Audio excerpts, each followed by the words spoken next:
kita akan membuat kesepakatan. Ada yang pernah mendengar kata kesepakatan kelas atau keyakinan kelas? Ada? Belum pernah? Belum pernah ya? Oke, baik. Sebelum kita ke kesepakatan kelas atau keyakinan kelas, kita nyanyi dulu ya. Jangan semangat. Oke, bikin berdoa.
Keyakinan kelas itu mirip-mirip seperti aturan kelas.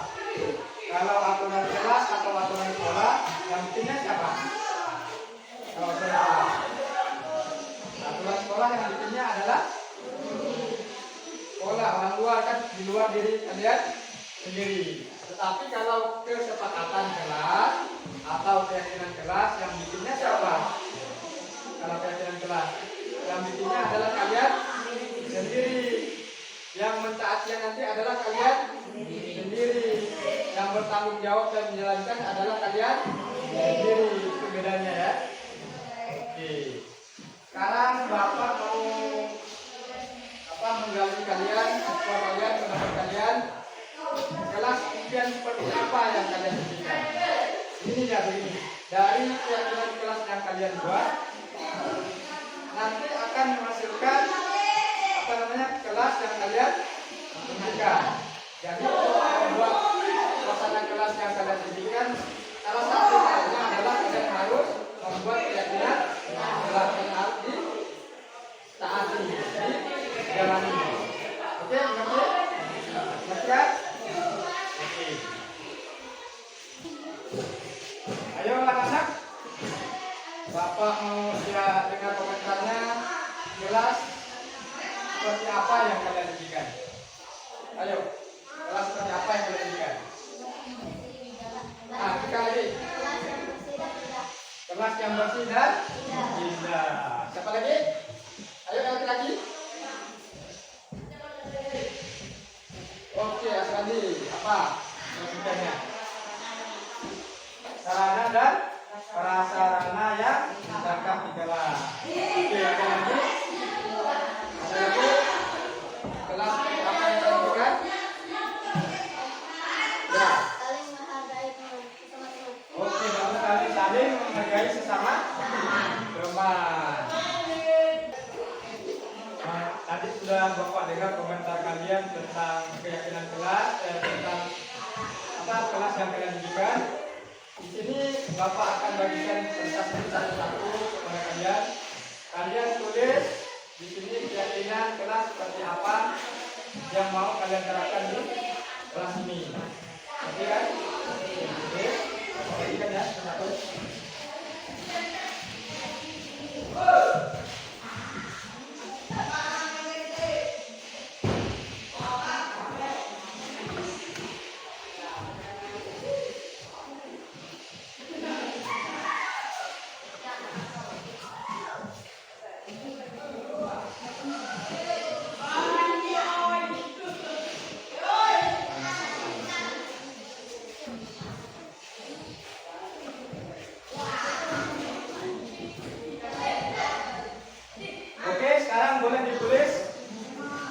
Kelas seperti apa yang ingin kalian terapkan di kelas ini.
Satu, satu, jangan satu.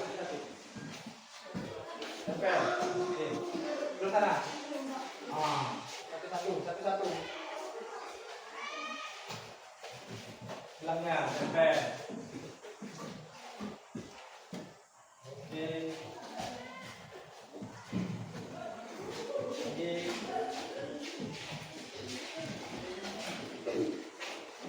Belakang yang sudah. Boleh ke bawahnya. Satu.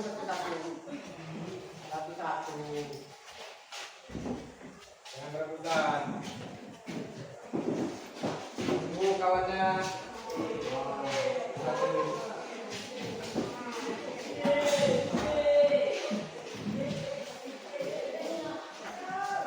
Satu sahabat.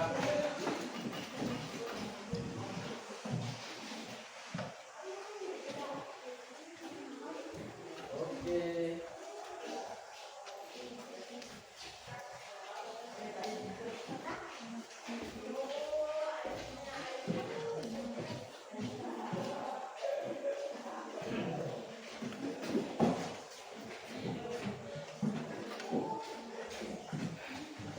Baru setengah, paruh.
Makan.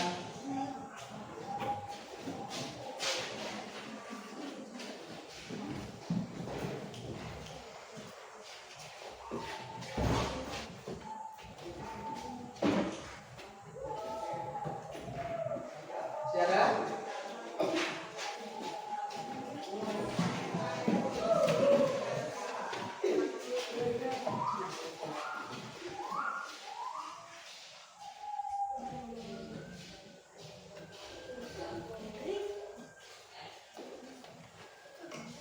Oke.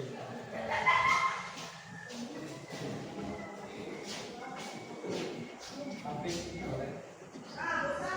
Bawah boleh.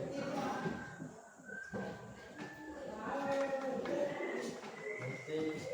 Masih ada lagi? Habis.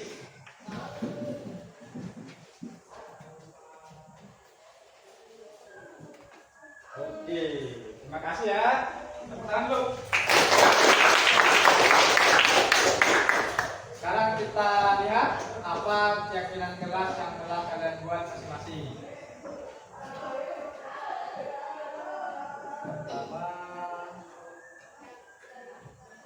kelas bersih, terasa nyaman seperti jangan membuang sampah sembarangan di laci, buang sampah pada tempatnya supaya kelas terasa nyaman. Berarti ini buang sampah pada tempatnya ya.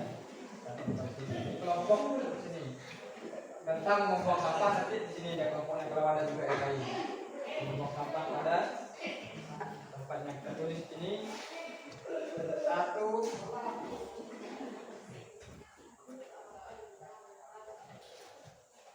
Buang sampah pada tempatnya. Ambil judul dulu ya. Apa judulnya ini? Oke. Boleh kesepakatan, boleh keyakinan, tapi untuk level yang lebih bagus kita pakai keyakinan.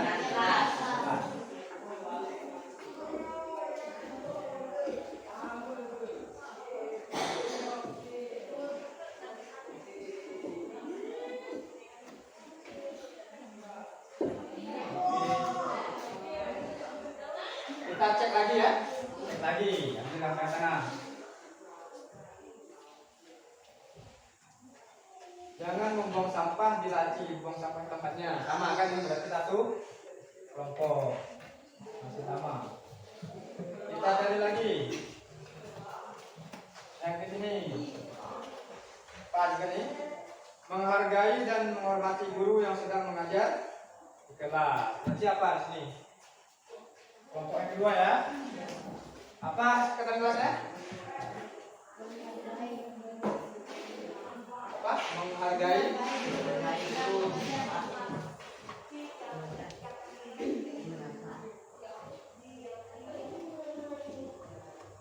Menghormati dan menghargai guru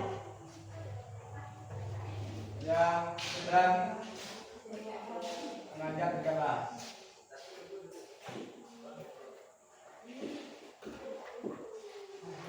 Oke. Sekarang saya minta bantuan kalian untuk mengecek satu persatu. Siapa yang bersedia? Oke, Watan maju.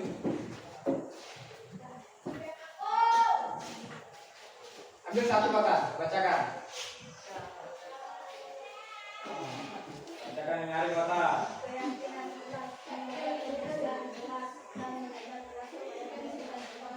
Oke, terima kasih. Tempel sini. Tentang menjaga kebersihan. 3.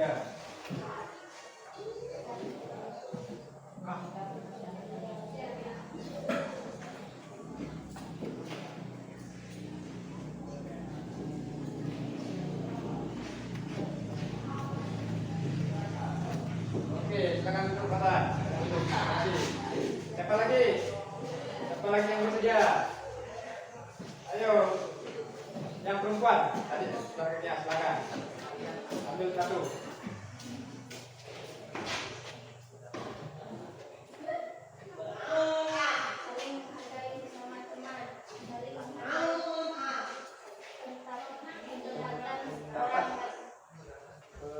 Pendapat orang lain. Iya. Oke, tempel sini. Kelompok yang 4.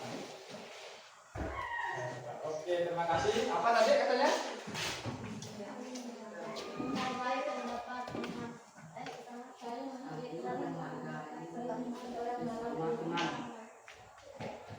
Saling menghargai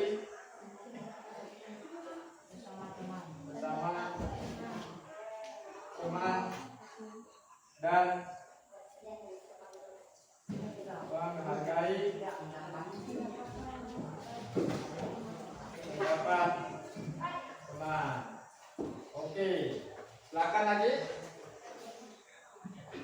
Silakan lagi yang bersedia bacakan satu.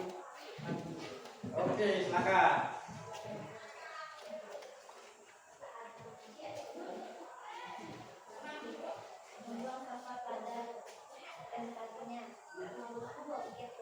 Oke, ini tentang buang sampah kelompok 1 di atas. Oke, udah sama ya? Ada ya? Oke, lanjut lagi. Lanjut lagi. Oke, cepat. Ayo maju. Jika tinggal maju bacakan saja. Jangan ragu. Kita harus menghargai guru yang lagi mengajar kita. Oke, ini masuk ke ini ya, yang nomor 2, yang menghargai kelompok 2. Oke, terima kasih. Lanjut lagi. Silakan bacakan. Ayo, Dery, maju Dery, bacakan Dery. Jangan malu-malu.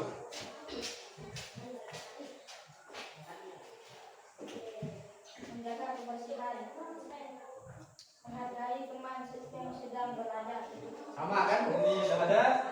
Menjaga kebersihan, menghargai sesama teman. Sama kan? Oke, ditempel di ini ya tempat. Kelompok menghargai. Terima kasih Dery, silakan. Yang lain lagi. Ayo, bacakan. Ayo, silakan. Oke, mantap. Ambil satu.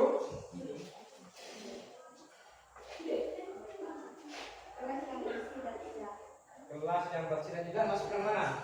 Ada nggak sih? Bersih dan indah. Lalu yang bersih kan? Ya. Masuk ke 3. Tidak ada.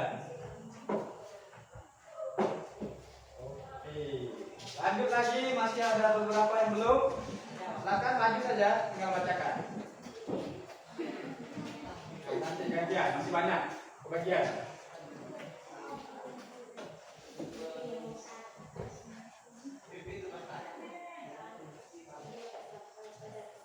Buang sampah pada tempatnya. Kelompok sampah di mana?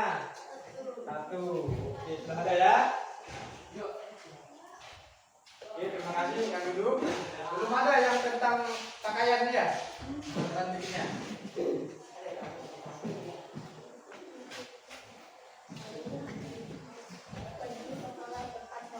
Mantap. Kata waktu belum ada sih ya? Tapi masuk kelompok masing. Datang tepat.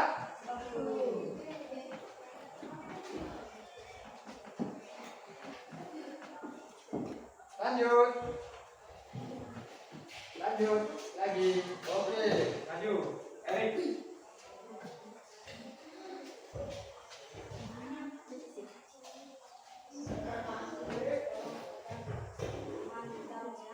Menjaga kebersihan. Kelompok mana? Kebersihan. Kelompok 3. Tempel sini. Jadi ada nih. Menjaga kebersihan. Lanjut lagi. Silakan.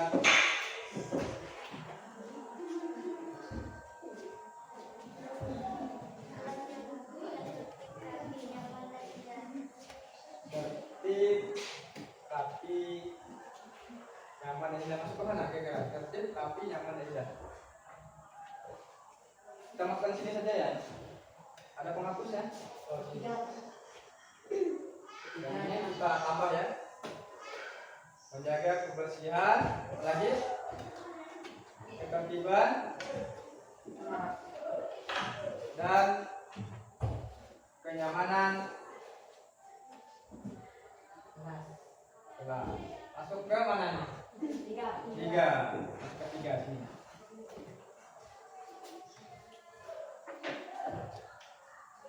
Oke, lanjut lagi, masih ada 7 kertas, silakan.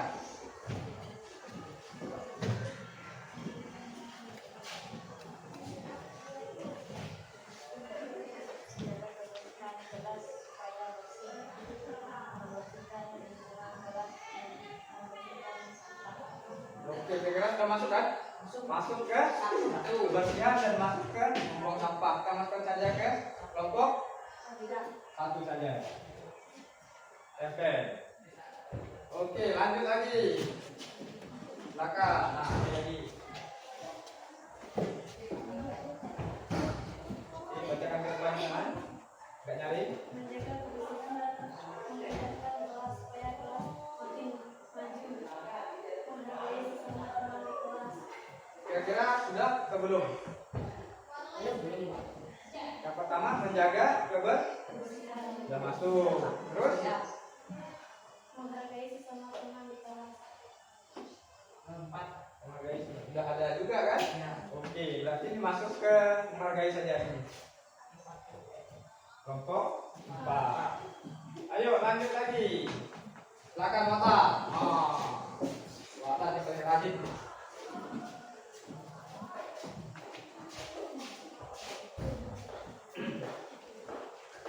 Bacakan mata. Nyari-nyari.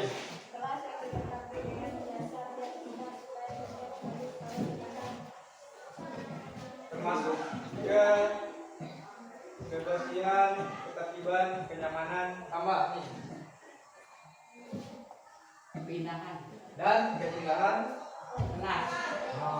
Siapa yang masuk ke kelompok 3.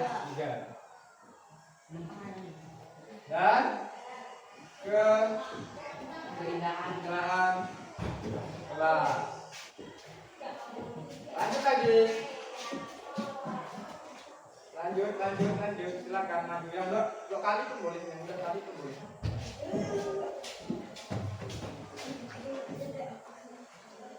Baca yang terakhir.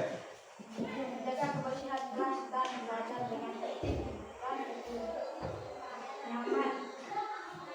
Nggak nyaman. Oke, kira-kira masuk belum? Udah ada kan sini? Ya. Masuk ke mana nih? Menjaga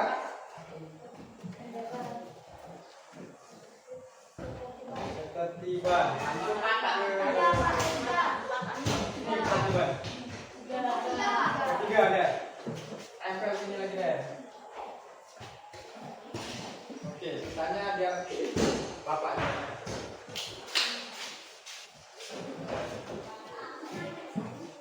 Saling menghargai guru yang mengajar di kelas, saling menghargai sesama teman. Sudah ada kan? Ya. Saling menghargai. Nomor berapa? 4. Menghargai 4. Kelompok 4. kelompok 4. Terus membuang sampah pada tempatnya, bukan di laci, supaya kenyamanan kelas tertib. Mana nih? 1. Yang terakhir, dengan tetap menjaga kebersihan kelas seperti tidak membuang sampah sembarangan. Nomor 1. 1. Oke. Ada 5 kesepakatan kelas, keyakinan kelas yang telah kita buat. Mau tambah lagi? Boleh ditambahkan seperti ini. Menggunakan seragam olahraga lengkap saat pelajaran yoga. Kira-kira sepakat tidak? Sepakat? Ya kedengaran? Sepakat tidak? Apa bahasanya? Memakai seragam Memakai seragam olahraga. Seragam olahraga.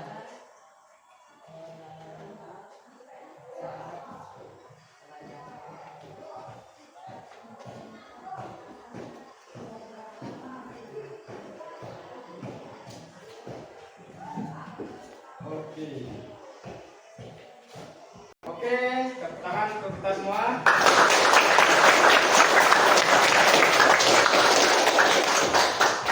Terima kasih karena semua sudah berpartisipasi dalam membuat keyakinan. Keyakinan kelas yang telah kita buat bersama ini harus kita jalani, harus kita laksanakan, harus kita terapkan, harus kita laksanakan. Bukan untuk dilanggar, bukan untuk main-mainkan, apalagi bukan untuk disepelekan. Yang sudah kita sepakati harus komitmen untuk dilaksanakan secara bersama dan dengan sebaik-baiknya. Oke. Setelah ini, setelah kegiatan kelas kita buat, nanti kita akan tanda tangan ya, semuanya yang ada di sini pesertanya ikut tanda tangan tentang keyakinan kelas yang telah kalian buat. Kalau sudah kalian tanda tangani berarti kalian sudah sepakat dan siap untuk dijalani. Oke, tangan. Sudah, mulai.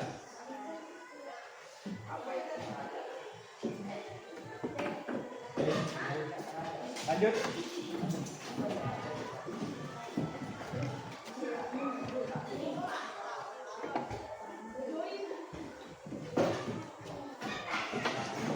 Lanjut lagi. Kuatan.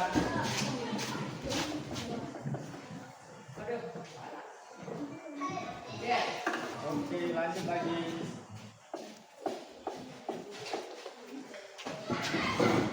Nomor 4.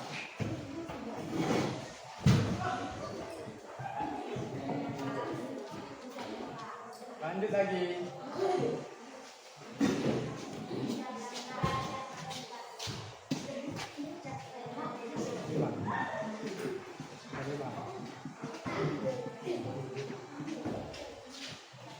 Oke, lanjut lagi.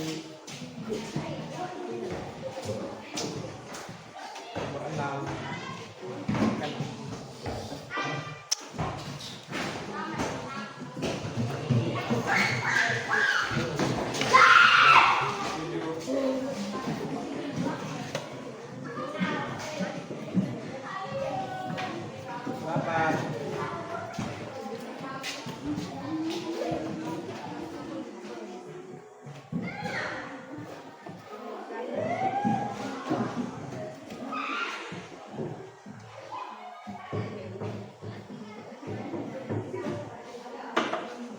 Lanjut.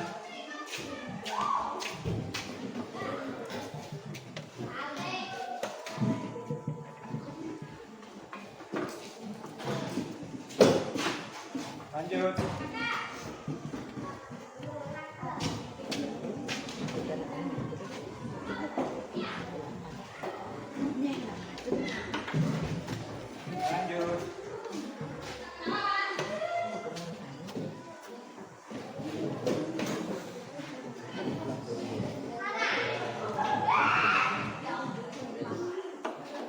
Lanjut.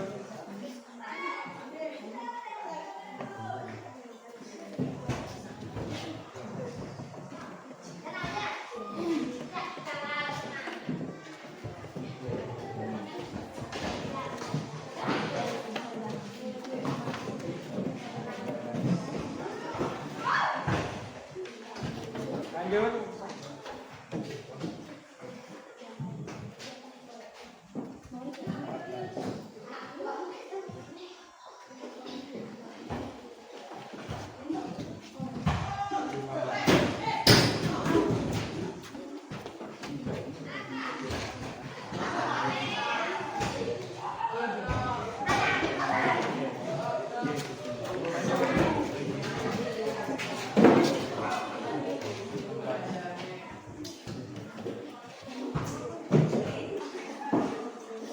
Lanjut.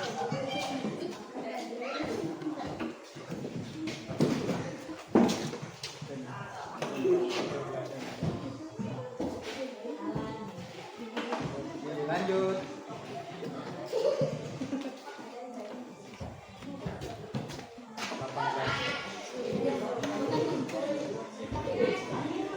Lanjut. Ini A. Ya. 19.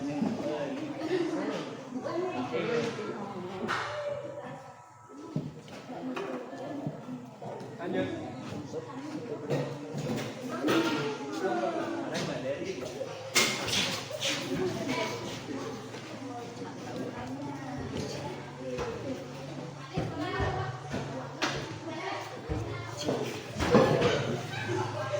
Mulai. Baik anak-anak, di sini telah hadir bersama kita Pak Samuel, wali kelas 7B. Beliau juga nanti termasuk mewakili guru-guru yang lain akan mengawasi sekaligus mengontrol keyakinan kelas yang telah kalian buat bersama ya. Oke, sekarang Pak Sam boleh dicek dan tanda tangan.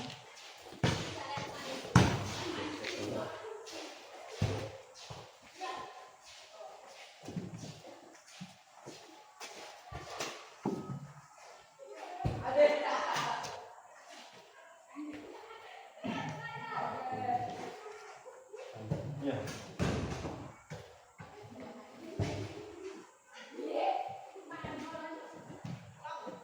Oke, terima kasih. Tepuk tangan untuk kita semua.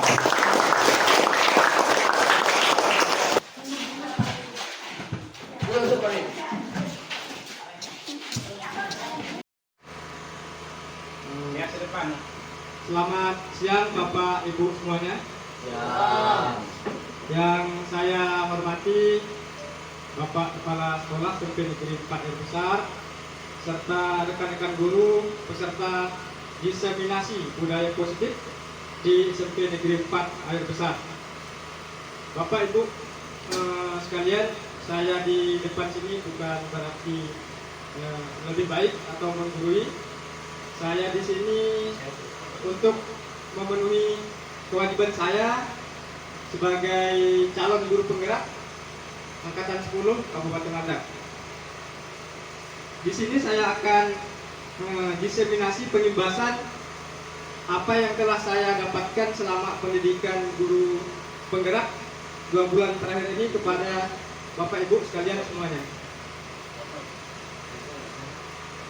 Materi kita hari ini adalah tentang konsep inti budaya positif. Apa-apa saja materinya? Yang pertama, perubahan paradigma belajar. Yang kedua, disiplin positif. Yang ketiga, nilai-nilai kebajikan. Keempat, kebutuhan dasar manusia. kelima motivasi perilaku manusia, kemudian posisi kontrol guru, keyakinan kelas, dan yang ketiga konstitusi. Bapak Ibu sekalian, ini ada pertanyaan romantik untuk mengawali kegiatan kita pada siang ini. Yang pertama, ini berkaitan setuju atau tidak setuju ya. Hukuman dapat mendisiplinkan anak. Yang kedua, pemberian dengan hukuman dengan hal positif seperti membaca atau membersihkan halaman sekolah dapat meningkatkan disiplin anak. Yang ketiga, memberi penghargaan dapat meningkatkan motivasi belajar anak. Bapak Ibu sekalian bisa memberikan pendapat atau komentar tentang tiga hal ini, setuju atau tidak setuju. Silakan boleh angkat tangan, Bapak Ibu. Ada volunteer? Silakan Pak Lando. Saya sih cek. Untuk saya pribadi lebih ke tergantung siswanya lagi. Kadang saya setuju ada hukuman tertentu yang bisa mendisiplinkan anak. Tapi pada taraf tertentu ada juga yang tidak bisa. Atau misalnya gini, ketika ada hukuman mungkin sekali dua kali bisa mendisiplinkan anak. Tapi kalau anak sudah terbiasa dihukum, mungkin dia bisa kebal. Nah, sebaliknya juga kalau untuk pemberian reward biasanya tergantung anak lagi. Ada anak yang suka sekali diberi penghargaan, tapi ada anak juga yang merasa minder. Misalnya kalau dia kurang misalnya dalam hal belajar, jadi udahlah, dia nyerah lah, lebih ke menyerah gitu. Biarkanlah yang anak-anak yang bisa gitu yang dapat penghargaan. Jadi kalau saya lebih ke setuju dan tidak setuju sih. Jadi tergantung lagi anaknya bagaimana dan karakternya seperti apa, kayak gitu sih. Oke, baik, terima kasih Pak Lando. Ada lagi kira-kira yang ingin memberikan komentar tentang tiga hal ini di awal? Gimana? Sebelum kita next, cukup ya? Cukup keduanya pertanyaan romantik tentang hukuman, penghargaan, dan hukuman positif apakah akan berdampak pada kedisiplinan anak. Masuk ke bagian pembelajaran dengan paradigma baru. Ini berkaitan dengan profil pelajar Pancasila. Pembelajaran dengan paradigma baru merupakan pembelajaran yang dirancang berdasarkan prinsip pembelajaran berdiferensiasi, sehingga para peserta didik belajar sesuai kebutuhannya berdasarkan tahap perkembangan sesuai teori psikologi modern untuk mewujudkan profil pelajar Pancasila. Apa saja bagian dari profil pelajar Pancasila?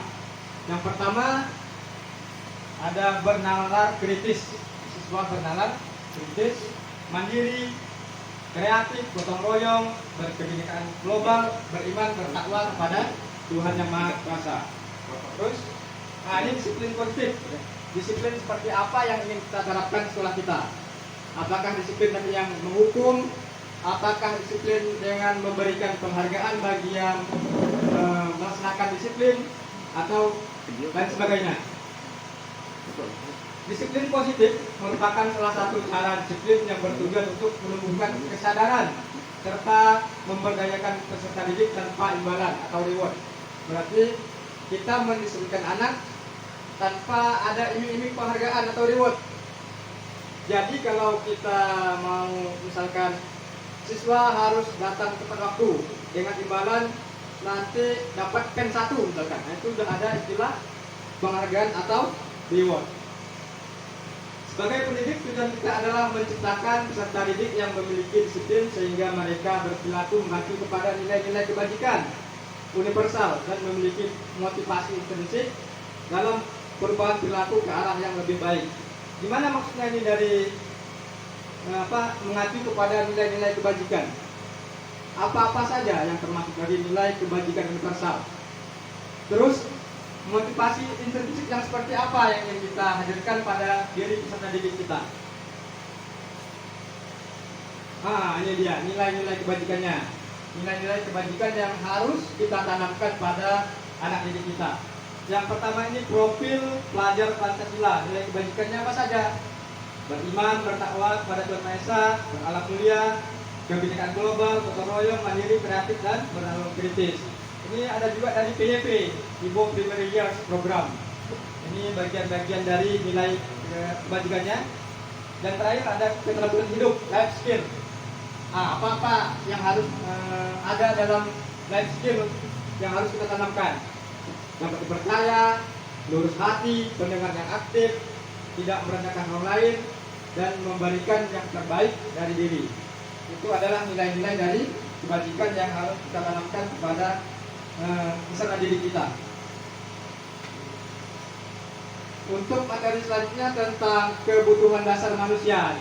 Kebutuhan dasar manusia, apa-apa saja kebutuhan dasar yang seharusnya terpenuhi bagi kita dan bagi peserta didik tentunya.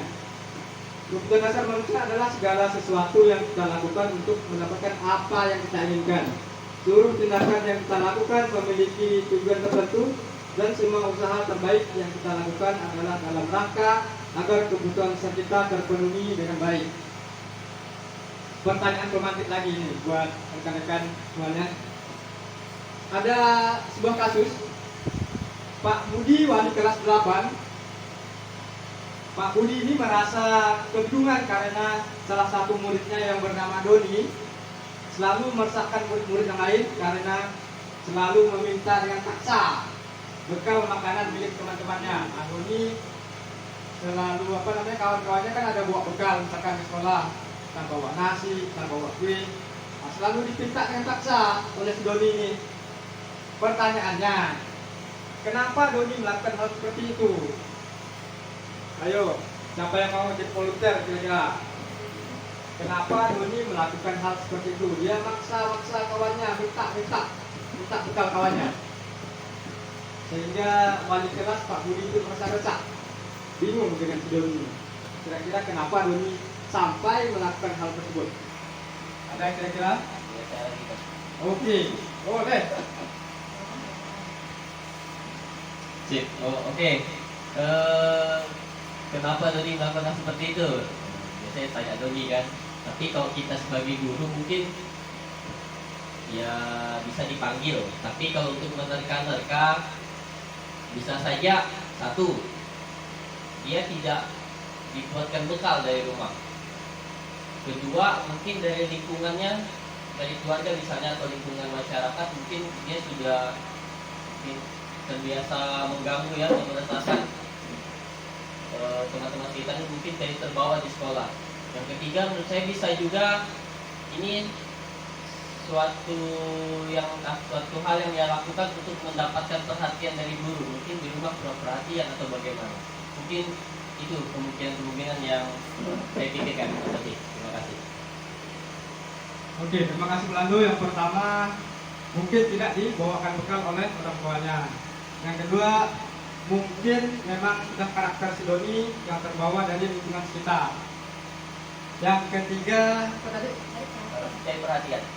Mungkin kurang kasih sayang. Mungkin di rumahnya orang tuanya kerja sampai 12 jam atau 12 jam jarang di rumah, jadi kurang perhatian. Bisa jadi. Kita cek next. 5 kebutuhan dasar manusia. Ini sebelum kita menjas peserta didik kita, misalkan tadi si Doni kan ada penyimpangan ya, penyimpangan tingkah laku. Sebelum kita mencari tahu kenapa si Doni melakukan hal seperti itu, kita harus tahu dulu sebagai pendidik 5 kebutuhan dasar manusia. Yang pertama, bertahan hidup, termasuk pakaian, tempat tinggal, keamanan dan kesehatan. Bisa jadi si Doni tadi maksa kawannya karena tidak punya makanan, tidak dibawakan bekal oleh orang tuanya, seperti dibilangkan oleh Pak Lando tadi. Yang ini bertahan hidup, kebutuhannya tidak terpenuhi untuk yang poin bertahan hidup. Yang kedua, kasih sayang dan rasa diterima. Apa-apa saja, seperti apa bentuknya, rasa terima, dipedulikan, berbagi, kerjasama, menjadi bagian dalam kelompok. Bisa jadi si Doni kurang perhatian tadi, kurang kasih sayang dari orang tuanya, sehingga di sekolah minta perhatian dari kawan-kawannya dengan cara memaksa minta bekal dari kawan-kawannya. Berarti bisa jadi dia kekurangan salah satu dari kebutuhan dasar manusia, yaitu kasih sayang. Yang ketiga, kebutuhan dasar adalah penguasaan, kekuasaan atau power. Di sini berkaitan seperti ini. Misalkan si Doni bukan ketua kelas di kelasnya. Seharusnya yang diperintah untuk melakukan, misalkan memimpin kawan-kawannya di kelas adalah ketua kelas.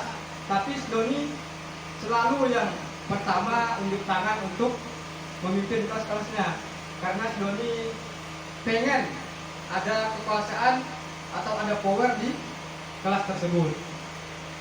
Yang keempat, kebebasan atau freedom. Bisa juga si Doni itu kekurangan kebebasan, kurang ada rasa merdeka dalam dirinya, sehingga terjadi hal seperti tadi. Apa-apa, mandiri, memiliki pilihan, mencoba hal baru, mampu mengendalikan arah dirinya. Yang terakhir adalah kesenangan. Setiap manusia termasuk kita, Bapak Ibu, bukan hanya peserta didik, pasti ingin kesenangan, ingin have fun, ingin tidak stres. Apa-apa contohnya, bermain, humor, antusiasme, tertawa, termasuk peserta didik. Diharapkan Bapak Ibu sekalian, di pembelajaran kita selipkanlah sekali dua kali permainan di situ. Karena apa? Karena dunia anak, termasuk SMP bahkan SD, dunia mereka adalah bermain. Jadi kita harus di sini sebagai pendidik memenuhi kebutuhan dasar mereka dengan salah satunya menyelipkan permainan pada pembelajaran kita. Next. Ini motivasi perilaku manusia, termasuklah motivasi perilaku peserta didik kita. Yang pertama, untuk menghindari ketidaknyamanan atau hukuman. Yang kedua, untuk mendapatkan imbalan atau penghargaan dari orang lain. Yang dua ini termasuk motivasi ekstrinsik atau motivasi dari luar. Seperti saya contohkan tadi, siswa datang tepat waktu ke sekolah. Siswa datang tepat waktu. Apa motivasinya? Yang pertama, karena takut akan dihukum kalau lambat. Yang kedua, bisa jadi dia datang tepat waktu karena ada penghargaan atau imbalan. Kalau datang tepat waktu, imbalannya saya tadi dapat pen, misalkan dapat pena. Itu adalah motivasi yang dari luar. Yang bagusnya apa? Yang bagusnya peserta didik kita mendapat motivasi dari intrinsik, dari dalam diri mereka sendiri. Mereka sadar datang tepat waktu sekolah karena memang kewajiban mereka, karena memang nilai-nilai dalam dirinya seperti kedisiplinan memang sudah tertanam.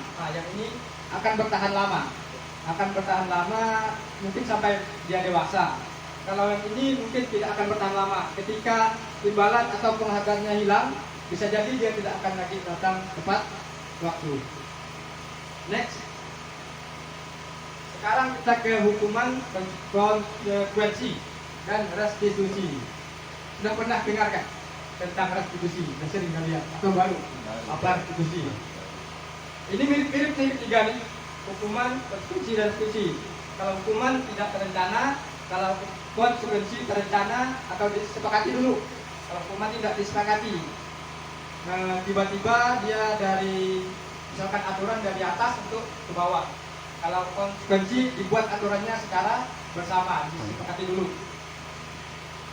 Contohnya apa? Nanti ada di slide selanjutnya.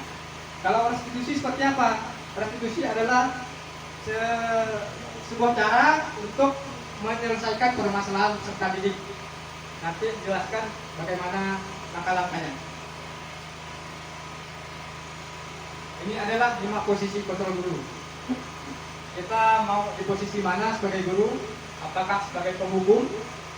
Apakah sebagai pembuat merasa bersalah? Sebagai teman?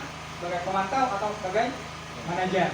Ini adalah posisi kontrol kita kepada murid kita, pada peserta didik kita. Kita bisa refleksi sampai mana posisi kita. Apakah hanya sebagai penghukum, apakah sebagai teman terhadap peserta didik, atau bahkan sebagai manajer.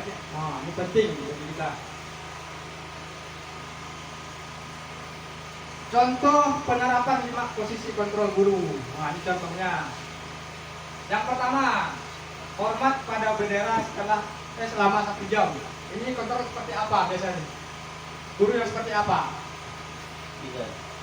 Penghukum. Nah, kalau ada guru, ini kasusnya siswa tidak memakai atribut lengkap saat upacara. Kalau disuruhnya siswa itu hormat bendera selama 1 jam, berarti kontrol guru itu adalah sebagai penghukum. Terus kalau seperti ini, berapa kali ibu bapak harus memberitahu kamu selalu saja mengecewakan ibu bapak, berarti kontrol guru ini adalah sebagai membuat merasa bersalah. Nanti kita masuk ke guru yang mana kontrolnya. Terus ini yang teman, ayo dong ikuti aturan sekolah, tolong bantu ibu bapak ya sekali ini. Ya sudah, tidak apa-apa, lain kali jangan sampai berbuat seperti ini lagi ya. Nah, ini termasuk kontrol guru sebagai teman peserta didik menjadikan teman oleh guru tersebut.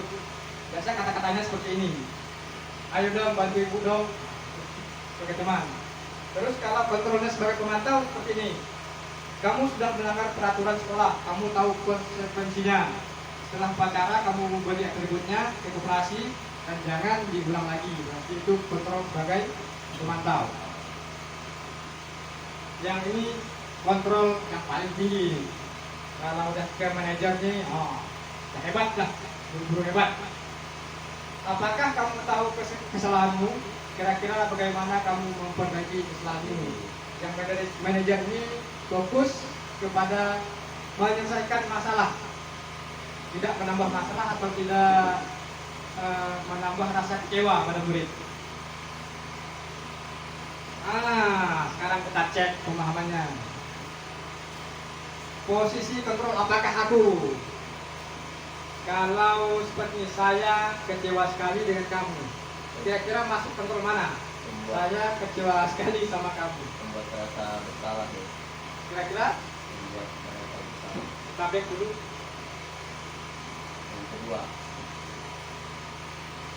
Yang kedua, membuat rasa bersalah. Ini contoh tadi. Ada yang lain? Kata Pak Landu, posisi yang ini adalah posisi pembuat rasa bersalah. Kalau kita mengatakan saya kecewa sekali dengan kamu, ada pembuat rasa bersalah. Next, kita cek lagi. Kamu tidak pernah benar melakukannya.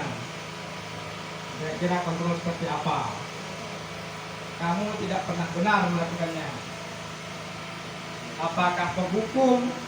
Apakah sebagai teman, pembuat rasa bersalah, pemantau, atau manajer? Pemantau ya. Ini tidak benar, tapi pemantau. Pak Sam pemantau, Pak Adi pemantau, Pak Ando juga pemantau. Ada lagi? Kamu tidak pernah benar melakukannya. Ayo, ada lagi. Untuk yang ini kontrolnya adalah kontrol penghukum. Bapak Ibu, penghukum.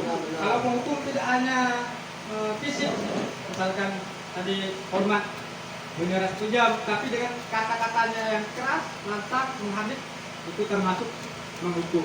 Kamu tidak pernah benar melakukannya, itu juga termasuk penghukum.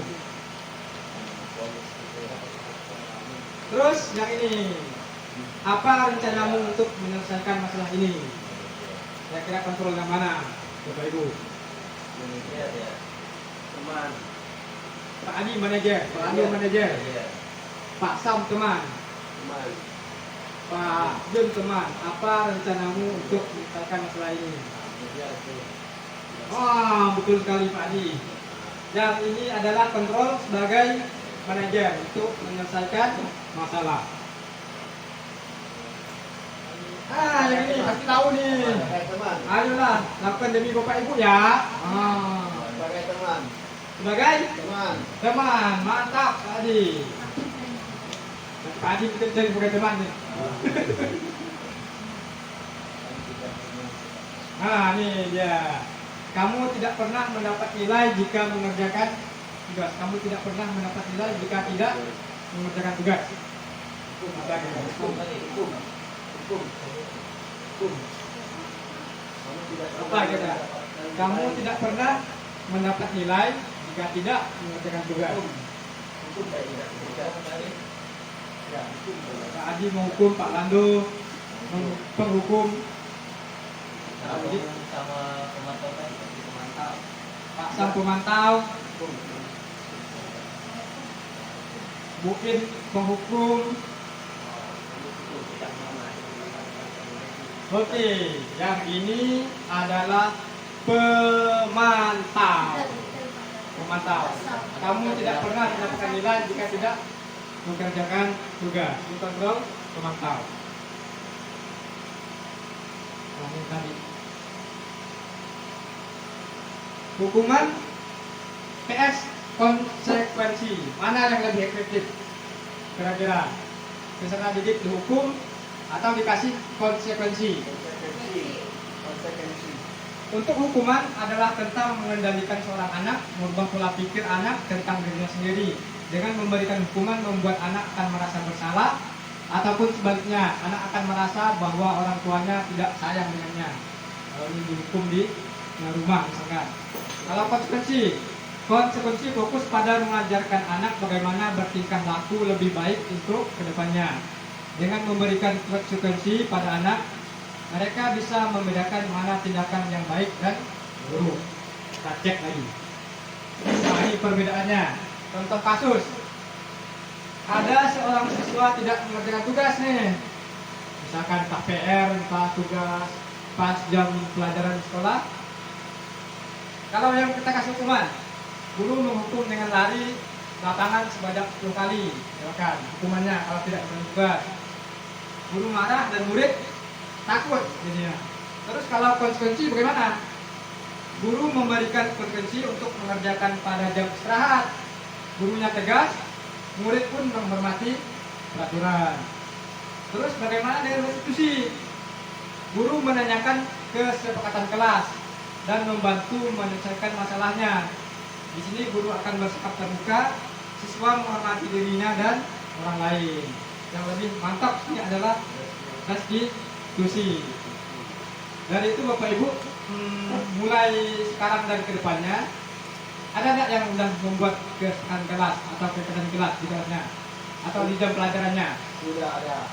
Mantap Pak Adi, sudah katanya. Nah, ini pertama untuk restitusi kita harus ada kesepakatan kelas dulu, membuat keyakinan kelas. Lanjut kita ke keyakinan kelas nih. Belum, tes dulu tindakan guru. Kita cek juga nih, kita cek pemahamannya hukuman atau konsekuensi. Yang pertama, mencatat 100 kali di dalam buku dengan kalimat saya tidak akan terlambat lagi karena terlambat sekolah. Mencatat 100 kali di dalam buku dengan kalimat itu. Apakah hukuman atau konsekuensi? Hukuman. Pak Sam, Pak Lanu, hukuman. Gimana Pak Adi? Pak Jun, Hukuman. hukuman. Saya tidak. Yakin hukuman? Catat Pak Jun 100 kali di buku. Wah, saya tidak akan terlambat lagi, saya tidak akan terlambat lagi. Nah, sampai 1, 2, 3 halaman lah tadi. Hukuman. Oke, benar sekali. Yang pertama dia adalah bentuk hukuman. Lalu yang kedua, lari mengelilingi lapangan bola 2 kali karena terlambat hadir ke sekolah. Hukuman juga, Pak Jun. Terus yang ketiga, menggantikan kertas tugas teman yang telah dicoret-coret. Nah, kertas tugasnya dicoret-coret. Terus diganti. Konsekuensi, betul. Yang keempat, membersihkan tumpahan air di meja tulis karena tersenggol pada saat belajar. konsekuensi atau dihukum membersihkan tumpahan air. Nah, misalkan air di sini tumpah, kesenggol, harus dibersihkan. Konsekuensi itu. Yang keras, terkurang. Apa kira? Dan kita senggol, lanjut kita bersihkan. Konsekuensi lah itu. Konsekuensi. Seterusnya, murid disuruh untuk tidak mengenakan sepatu seharian di sekolah karena tidak mengenakan sepatu hitam. Hukuman. Konsekuensi. Sebagai kira. Murid disuruh tidak mengenakan sepatu seharian, berarti dia pakai cekan ayam di sekolah. Kenapa? Karena tidak memakai sepatu hitam. Misalkan dia datang sekolah buru-buru, jadi pakai sepatu warna putih misalkan. Jadi ada guru piket, lepas sepatunya, pakai cekan ayam dia. Nah, itu termasuk hukuman atau konsekuensi. Konsekuensi saya. Kalau saya hukuman kayak saya. Kalau tidak hubungan dengan ini, dengan kesalahannya. Alandu hukuman Pak Adi konsekuensi. Mungkin konsekuensi. Juga memang beda-beda tipis antara hukuman konsekuensi ini. Perlu 2 SKS pemahamannya. Hukuman. Hukuman kayak itu. Tapi itu kan. Yang ini adalah tadi hukuman. Sama dia. Hukuman. Karena disuruh lepas sepatunya. Yang terakhir nih. Lari mengelilingi lapangan voli 2 kali karena terlambat 10 menit untuk pelajaran PJOK. Hukuman. Hukuman tadi. Hukuman. Mungkin hukuman. Hukuman saya Pak. Pak Jun gimana Pak Jun? Gak ada Konsekuensi aja. Pak Jun konsekuensi. Bukan hukuman. Karena sesuai pelajaran PJOK. Pak Lando konsekuensi. Tadi hukuman. Oke. Ini agak menjebak ini yang terakhir ya. Iya, konsekuensi atau. Kalau dilihat sepintas memang ini adalah hukuman. Tapi kenapa dia berubah jadi konsekuensi? Karena pelajaran PJOK datang terlambat, kawannya sudah pemanasan dulu, dia belum pemanasan. Jadi konsekuensinya dia harus pemanasan dengan lari lapangan voli 2 kali. Jawabannya konsekuensi. Iya, ini yang Guru kami calon guru penggerak, tapi harus diimbaskan memang kepada Bapak Ibu guru sekalian, sebaiknya kita masing-masing membuat kesepakatan kelas, baik itu wali kelas maupun guru mata pelajaran yang punya. Mengapa keyakinan kelas? Mengapa bukan peraturan kelas? Mungkin di kelasnya sudah ada aturan kan? Apalagi di sekolah pasti punya aturan. Apa bedanya? Mengapa harus keyakinan? Mengapa bukan aturan? Kita cek. Ada ilustrasi. Mengapa tidak peraturan saja? Mengapa harus keyakinan kelas? Ilustrasinya seperti ini. Mengapa kita memiliki peraturan harus menggunakan helm bila mengendarai kendaraan roda 2? Kira-kira gimana komentarnya tentang ilustrasi itu? Ada volunteer lagi? Mengapa kita memiliki peraturan harus menggunakan helm bila mengendarai kendaraan roda 2? Kalau Pak Anu untuk keselamatan, Pak Anu. Ada lagi? Kira-kira? Ayo, volunteer. yang pertama itu keselamatan, yang kedua itu takut kena tilang. Tadi pertama keselamatan, kedua takut kena tilang. Di sini ada tilang ya? Ada lagi? Selanjutnya kalau di Iya. jalan raya. Iya. betul. Ya, Saya bilang laku di toko. ada lagi? Belum saya cek yang ini. Mengapa peraturan harus bukan helm bila mengendarai kendaraan roda 2? Yang pertama. Misalkan kita di jalan raya, ada beberapa ruas jalan memang ada polisinya tuh lantas, sering razia malah. Jadi kita memakai helm karena ada polisi di sana, ada pelantas di sana. Itu untuk yang pertama. Terus yang kedua, dia memakai helm karena takut kecelakaan, takut kepalanya terbentur, takut otaknya geger. Dia berusaha pakai helm untuk keselamatan dirinya. Yang pertama adalah tentang aturan, tapi yang kedua tadi adalah tentang keyakinan. Itulah bedanya aturan dan keyakinan. Sama lagi satu. Nah, apa lagi Pak Jun? Karena biasa dikatakan bahwa kepala tidak dijual, dalam banyak dijual. Iya. Betul betul. Ada 400 bukan itu 100. Cuma satu ya. ada gantinya, ada Kita lanjut ke pembentukan keyakinan kelas. Nah ini yang belum membuat keyakinan kelas di kelasnya atau di pelajarannya, ini namanya langkah-langkahnya. Pertama bersifat abstrak, kedua berupa pernyataan universal, dibuat dalam pernyataan positif. Ini maksudnya pernyataan positif seperti ini. Kalau kalimatnya dilarang membuang sampah, itu ada kalimat negatif. Gimana jadi positif? buanglah sampah pada tempatnya. Nah, buanglah sampah pada tempatnya. Jangan ada kata dilarang. Harus kata yang positif. Terus sedikit saja agar mudah diingat, satu kalimat aja, jangan macam cerpen 4-5 baris, 11 bisa. Cukup satu kalimat, misalkan menghargai sesama teman, misalkan datang tepat waktu, cukup itu ya dia. Mengenakan seragam olahraga pada jam olahraga, itu. Jangan ada pembukaan pinti peneluan, pada jelas. Terus sesuaikan dengan kondisi kelas dan sekolah sehingga mudah diterapkan. Semua warga sekolah atau warga kelas dilibatkan saat membuat keyakinan kelas. Memang seperti itu. Kalau membuat keyakinan kelas harus disepakati oleh gurunya, semua siswa, dan juga bahkan kita libatkan wali kelasnya. Nanti kita print, ditempel di dinding di kelas tersebut.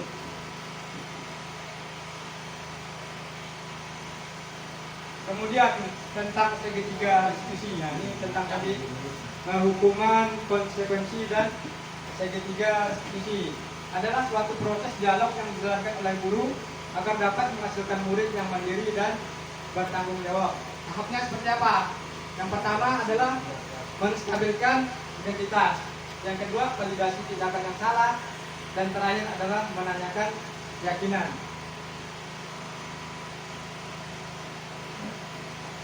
Ini adalah langkah-langkahnya untuk menstabilkan identitas. Misalkan seperti ini, ada sebuah kasus murid datang terlambat pada jam pelajaran matematika, misalkan jam awal, jam 7. Bagaimana cara kita menyelesaikan masalahnya dengan metode segitiga restitusi? Pertama, kita panggil anak tersebut yang terlambat. Kita lakukan menstabilkan identitas. Pertama ini dia. Contoh langkah-langkahnya. Kita panggil misalkan si Doni, misalkan tahu kenapa misalkan Bapak panggil ke sini? Tahu katanya kan. Tadi saya terlambat Pak, jam pertama matematika. Misalkan kesalahan atau bukan? Kesalahan kata si Doni. Terus kita sebagai kontrol guru menanyakan balik, Doni, semua orang manusia termasuk Doni, Bapak pun pernah melakukan kesalahan, bahkan kawan-kawanmu juga pernah melakukan hal yang sama. Itu termasuk menstabilkan identitas. Jangan menjas langsung kau salah, harus distabilkan dulu identitasnya bahwa semua orang manusia kita, Doni, kami guru-guru juga pernah melakukan kesalahan. Lanjut, validasi tindakan yang salah. Sekarang baru kita tanya alasannya. Sudah kita stabilkan identitasnya bahwa semua pasti berbuat salah, baru kita ke tindakan yang salah, validasi. Bagaimana caranya untuk kasus yang Doni tadi yang terlambat jam pelajaran matematika? Misalkan seperti ini, Doni, tentu kamu punya alasan kenapa terlambat datang ke sekolah pas pelajaran matematika. Itu barulah kita eksplor kenapa dia terlambat. Misalkan bangunnya kesiangan Pak, atau alarm tadi dari setel tapi tidak bunyi. Itu termasuk validasi tindakan yang salah. Terakhir, menanyakan keyakinan. Ini terkait dengan solusi yang kita tawarkan untuk masalah Doni tadi yang terlambat. Bagaimana contohnya kita sebagai guru kita tanyakan kepada Doni apa solusi atau tawaran yang dapat dapat dilakukan untuk menyelesaikan masalah keselamatan tadi. Doni bisa respon sendiri. Misalkan jawaban Doni, saya akan minta orang tua saya Pak untuk bangunkan saya di 5 subuh misalkan guru penggerak harus melewati segitiga restitusi itu sebaiknya, jangan langsung menghukum. Kita cari dulu motif dia kesalahannya seperti apa, dari kebutuhan dasarnya tadi bisa jadi juga tidak terpenuhi ataupun ada hal-hal lain, bisa kita melakukan home visit ke rumahnya dan sebagainya. Terakhir penutup. Ini dah ke penutup. Dalam penerapan program disiplin musik, hendaknya guru memiliki standar kepribadian profesional dan sosial yang baik, di mana guru mampu merefleksi dirinya dalam posisi kontrol saat ini, bagaimana perjalanan dirinya sebagai among atau manajer yang menuntun murid-muridnya menjadi insan yang mandiri, merdeka, dan bertanggung jawab. Sekian dari saya Bapak Ibu, terima kasih atas waktunya. Ada pertanyaan kira-kira? Kalau ada kita jawab sama-sama. Saya, next ya. Oke? Sudah oke. Oke. Saya akhiri, terima kasih. Selamat siang. Ya.